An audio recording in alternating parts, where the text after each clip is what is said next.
Hello, ഇത് കണ്ടിട്ട് എന്ത് തോന്നുന്നത്? നിങ്ങൾക്കറിയോ? അറിയില്ലെങ്കിൽ ഞാൻ പറഞ്ഞുതരാം. ഇതാണ് ചക്കക്കുരു വറുത്തത്.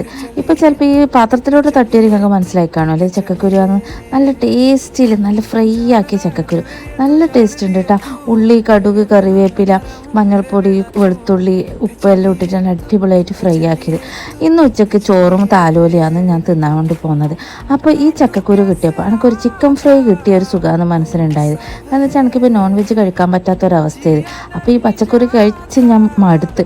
എന്നേരാന്ന് എനിക്ക് ഈ ചക്കക്കുരു ഇങ്ങനെ ആക്കിയിട്ട് കൊണ്ടുതരുന്നപ്പോൾ ചെയ്യാമ. അപ്പോൾ ഇത് എനിക്കൊരു ചിക്കൻ ഫ്രൈ കിട്ടിയത് ഈ ഒരു ഫീലാണ്. അങ്ങനെ ഞാൻ ഇതും കൂട്ടി താലോലിയും ചോറും തിന്ന്. പിന്നെ ഇത് നമ്മളാർക്കും വിലയില്ലെങ്കിൽ ചിലപ്പോൾ ഈ വീഡിയോ കാണുമ്പോൾ ഗൾഫാർക്ക് ഭയങ്കര ഇഷ്ടമായിട്ടുണ്ടാകും. ഈ ചക്കക്കുരു വൈകുന്നേരം ചായക്ക് പുഴുങ്ങി കഴിക്കാനൊക്കെ ഭയങ്കര രസമാണ്. പിന്നെ ഈ ഒരു ഐറ്റം നമുക്ക് വല്ലാണ്ട് ബാക്കിൽ നിന്ന് ചെറിയൊരു പണി തരും. പിന്നെ ഈ എൻ്റെ ചാനൽ സബ്സ്ക്രൈബ് ചെയ്യാതെ കാണുന്നവരുണ്ടെങ്കിൽ ഒന്ന് സബ്സ്ക്രൈബ് ചെയ്ത് സപ്പോർട്ട് ചെയ്യണേ.